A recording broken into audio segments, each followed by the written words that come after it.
તો મિત્રો અમે આવી ગયા છીએ ઘણા સ્ટ્રીટ ફૂડમાં. અહીં મસ્ત પુલાવ મળે છે અને તમે આ પુલાવ જોઈ શકો છો. ટામેટા કપાઈ ગયા છે અને અંદર આવી ગયું છે. આ પુલાવનો મસાલો શેકાય છે, તમે જોઈ લો.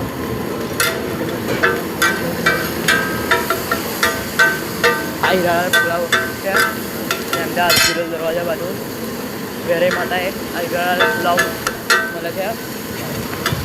તમે જોઈ શકો છો મસાલો શેકાઈ રહ્યો છે.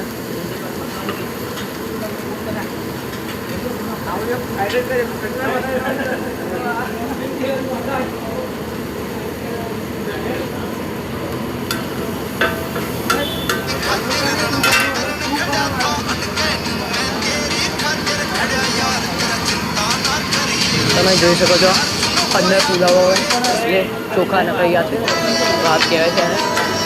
તો પુલાવ રેડી થઈ ગયો છે, તમે જોઈ લો.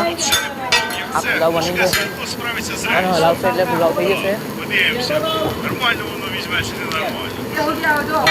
નખાઈ ગયા છે તેમાં.